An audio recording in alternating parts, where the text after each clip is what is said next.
would say there wasn't any specific challenges. Well, I guess, and then raising a family and being an artist. Yeah. That's also really hard too.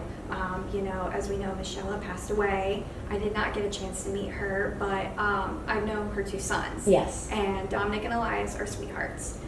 So I know growing up being a single dad, struggling to do this art career that every artist knows is not easy to do by yourself, and let alone to raise kids on, is very tough. Yeah. But Marcus, again, mission driven, he puts his nose down to it and he gets it done. Yeah. I mean, there's nothing that he can't attain because he has that. Yeah. And he has that belief too, and because he's had so much success, because of that, he knows that as long as that keeps going, he will always have his success. Yeah, it's like survivalist mentality, and it kind of goes even into just his military career as well. Like it's intrinsic, Yeah, survival's a good way to put it. With Michelle being sick, just survival. You just do it. Just do it. You know what you need to do, and that's what it is. Yeah. All right, and how would you describe Marcus, having worked together for so long? Like I said, Marcus is driven, but on a softer side, he's very empathetic. He definitely wants to call attention to things that he grew up experiencing as a boy from the Bronx, watching everything around him change and get built up, and nothing happened to that particular area. Shows in some of his urban landscapes. Good point. And he's always carried that. I was going to say, most people think that if you have a military background, you tend to be not as empathetic. That's actually, I completely, I see what you're saying. Yeah, but I think that can be a very ignorant thing, because I've had plenty of servicemen who are the most empathetic and listening. Yeah, and I think too, just like the macho man, like G.I. Joe, I think that he of course breaks that persona, having that empathy. Exactly. But I do know what you mean, that typically when you don't, but when you meet him and you get to know him, he does have empathy. Yes. And I think again, he has to in terms of, again, survival, and that shows in his work too. Not everything is very harsh, or at least if it's being commented on, it's very soft about it. I can think of a few older paintings, that.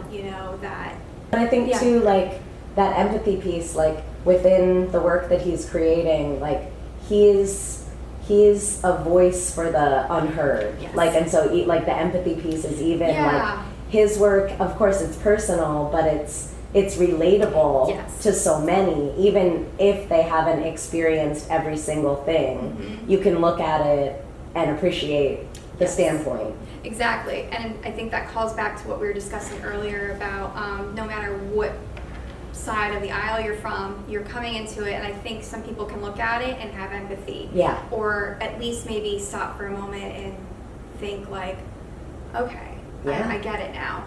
I'm not saying everybody has that. It depends on everyone's intentions, but there is empathy in his work. Yeah. And I think, and as a person, he's a very empathetic person. He's always willing to want to help somebody out. Yep. He's always wanting to make sure that everybody is cared for, or that he cares about that. It's not just a job. It's I'm not just your boss. We are friends. We've known each other a very long time. To go back to an example of something we worked together on post-Hurricane Ian. Okay.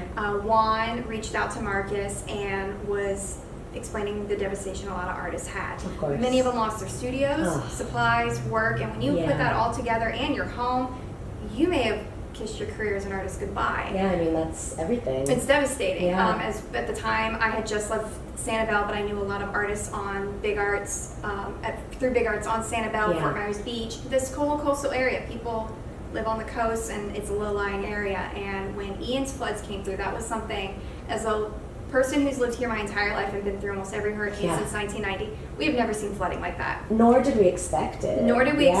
It's a common thing where they're like, oh, there's going to be sea rise, but it never happened. Yeah. This time it did, and that was devastating for a lot of artists. So through the Marcus Jansen Foundation, we had put together some funding, and were able to put out a call to artists. There were so many that needed something. Oh, wow. And instead of piecemealing smaller parts, we decided to parcel out at least $1,000 to help them get reestablished, and however they felt they needed to use it. And we were able to give, I think, 10 or 11 artists about $1,000 a piece. I thought that would have at least a bit of an impact, as opposed to giving you know, the 30 plus artists that applied, only 50. You know, we did fundraise as much as we could, but at one point we had to call it and then start distributing because people were in need of that. Wow. I mean, you changed their lives. We did, and Marcus is a very community guy. Yep. He is always out there at all the art walks, the mural competitions, anything and everything, and just being a part of the community and talking to these people, talking to these artists, especially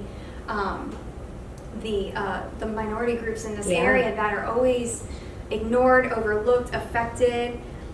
I just like that he is pulling those strings, encouraging those people to keep making art, keep doing what you want to do. Encouraging, yeah. Yeah. Oh, that's beautiful. Thank you for sharing that story.